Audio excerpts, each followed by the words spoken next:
Welcome to the deep dive. Today, we're really getting into something fundamental, the power of being your authentic self, and also the importance of self-acceptance. Kind of two sides of the same coin, maybe. Absolutely. They're deeply connected, and we've got some fascinating material to look at. Yeah, we're drawing from a few articles on these themes, but we're also weaving in some really powerful personal stories, specifically from FTM trans men sharing their journeys. That's right. We'll be referencing an article that uses a Buddha quote, "Be you and the world will adjust," which has a great little story. Okay. Then there's a piece specifically about FTM trans men and their experiences called "Embracing Identity and Their Journey." Right. And another one focusing squarely on self-acceptance as the foundation for mental health. Got it. And threading through all of this will be those real-life experiences from a Reddit thread. Success stories, challenges, the whole spectrum. Exactly. The goal is to really unpack what it means to be true to yourself and to accept yourself, especially, when things are tough or society puts pressure on you. Okay, let's start with authenticity then. What are we actually talking about when we say be your authentic self? Well, one of the sources, the Berkeley Exec Ed article, gives a pretty solid definition. It's basically knowing what's truly important to you, your core values, and then, crucially, staying true to those values. Even when it's hard, when there's external pressure. Especially then. That's sort of the litmus test, isn't it? Resisting that pressure to conform or be someone you're not. And how do we know if we are being authentic? Are there, signs? That's a great question. Stephen Joseph, who wrote a book called Authentic, points to a few key things. Okay. Things like self-knowledge, really knowing yourself, listening to that inner voice, understanding your feelings. That gut feeling sometimes. Yeah, exactly. And also being willing to face the truth about yourself, even the uncomfortable bits. That sounds challenging, but important. Definitely. It seems like knowing your values and facing your truths kind of go hand in hand. They reinforce each other. And what happens if we don't live authentically? If there's a big gap between who we are inside and how we act? Well, the Unite Health article talks about something called an authenticity crisis.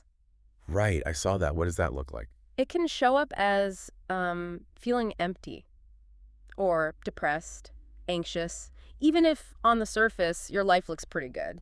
Successful job, family, all that. So it's an internal disconnect, even if things look okay externally. Precisely. And they suggest it often stems from conditioning. Conditioning, like from Right. childhood. Yeah, often starting young, learning to please caregivers, maybe suppressing certain emotions because they weren't welcome, ignoring your body's intuition. Trying to fit in, basically. Kind of. And while those might be useful strategies when you're a kid, they can lead you away from your actual self over time. You build this sort of Persona? a performance for the world. Exactly. Yeah. But inside, it doesn't feel right. There's a cost to that. So peeling back those layers, trying to live more authentically, what are the benefits? Why go through that potentially difficult process? The sources suggest the upsides are huge. Unite Health links it directly to better psychological well-being, feeling better mentally. Okay, that makes sense. And interestingly, that can then lead to better physical health too. Really? How does that work? Well, think about the stress involved in constantly pretending or suppressing. Yeah, it must be exhausting. Right. So living authentically reduces that stress. It lets your whole system, mind and body, kind of relax and function better. Less imbalance. So less stress, better mental and physical health potentially. What else? Richer relationships. That's according to the Berkeley article. How so? Because when you're being genuine, the connections you make are based on truth. Real self-expression. People get to know the real you. Not the performance. Exactly. Which fosters deeper understanding and trust. And does it affect how we feel about ourselves? Like confidence? Absolutely. The Berkeley piece connects authenticity to greater self-confidence. But it's a specific kind. Oh. It's confidence rooted in self-trust. Trusting your own judgment, your own values, not just needing praise from others. So it's more internal, more stable. Precisely. And that internal security often fuels dedication to your passions, too.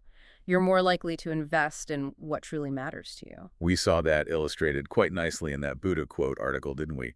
The story of Maya. Yeah, that was a great little parable. She was unique, initially disapproved of. Right, in her village. But as she embraced herself, lived her truth, the world didn't force her to change. The world adjusted. It's a powerful idea.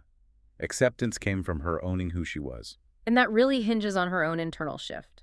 Which brings us perfectly to self-acceptance. The foundation, really. Okay, so let's define that. Self-acceptance, What is it, according to the sources? The You Can Do It education article puts it really well. It's about acknowledging yourself as a complex, imperfect human being. Imperfect. That's key, isn't it? Yeah, totally.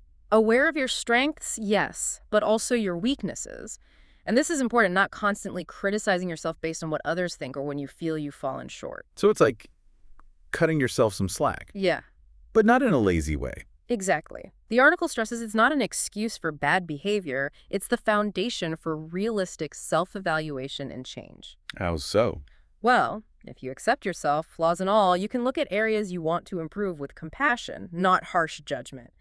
That makes actual change more possible. Okay, I see. And it's different from self-esteem. Very different. The article makes that distinction clear. Self-esteem often goes up and down based on achievements, comparisons. It's conditional. Right, like getting a promotion or failing a test. Yeah. Self-acceptance is more stable. It's unconditional, accepting your inherent worth regardless of those external things. And part of that is taking things less personally. That's a huge part of it, according to the article. Not internalizing every little setback or criticism. Which must build resilience. Definitely. Resilience, wisdom. Yeah. You're not constantly reacting as if everything is a reflection on your fundamental worth. So what happens when we lack that self-acceptance? What are the downsides? Well, the big one is self-depreciation, that constant negative self-talk. The inner critic. Exactly, thinking you're a failure, hopeless, that sort of thing. And the article points out this can directly fuel depression and anxiety. That is often illogical. Totally illogical. It relies on overgeneralization. Like, you make one mistake and suddenly you think, I'm an idiot, or I ruin everything. Blowing one negative thing way out of proportion. Yes. Like saying, as the article implies, if one fruit in the basket is bad, the whole basket is rotten. It just doesn't follow. Where does this lack of self-acceptance often come from? The article suggests early life experiences can play a big role. Also, maybe just innate temperament for some people. These patterns can start really early. And it gives examples, doesn't it, of low self-acceptance beliefs. It does. Things like equating a mistake with your entire identity. I failed the test, therefore I am a failure. Or constantly needing others to tell you you're okay. External validation dependency. Right. Or seeing any setback is proof of total incompetence. Yeah. Recognizing those specific thought patterns in yourself is like the first step to changing them. Okay, so we see the importance of both authenticity and self-acceptance and the problems with lacking them. Let's get practical. How can people actually cultivate these qualities? Right, the how-to. Lots of good stuff in the sources here. First, from the You Can Do It article. Really work on separating your behavior from your worth. So failing at something doesn't mean you are a failure. Precisely. Your actions are just actions. They don't define your entire being. And also, remember that other people's opinions are just that, opinions, not facts about you. Easier said than done sometimes, but crucial. Definitely. And actively notice and value your good qualities. Don't just brush them off. Acknowledge your strengths. Like keeping a mental tally, maybe? Sort of. Or just consciously appreciating them. And practice self-accepting self-talk, literally saying things to yourself like, I accept myself unconditionally. Even if it feels weird at first. Especially then. And challenge that self-depreciation. Use that fruit basket analogy from Albert Ellis. The article mentions you have good parts and not so good parts, like any complex thing. Neither negates the other. Okay, what else? The Berkeley article had some tips too. Yeah, they suggest becoming aware of what you might be suppressing. Or projecting onto others. What parts of yourself are you hiding?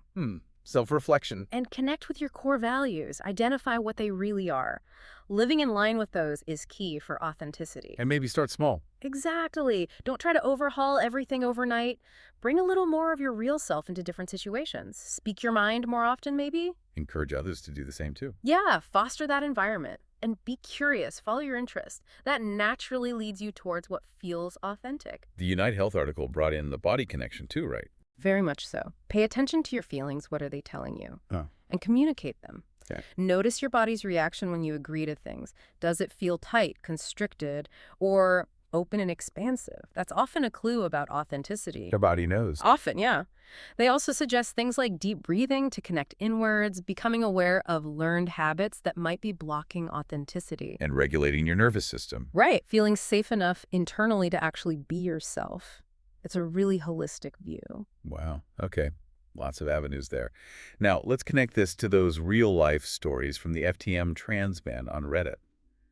How do we see authenticity and self-acceptance playing out there? Oh, it's incredibly powerful. You see people who've been on their journey for a long time, 10, 15, 20 years on T. Yeah, long-term perspective. And they're thriving. Successful careers, we saw mentions of a medical provider, a therapist, an airline pilot, a professor. Amazing. And stable relationships, too. Yes, long-term marriages like 17 plus years mentioned, a real sense of fulfillment, joy. That must be so encouraging for others earlier in their journey. Absolutely. A common theme was it gets so much better. Better than they even imagined during the tougher times. And it wasn't just people who transitioned young. No.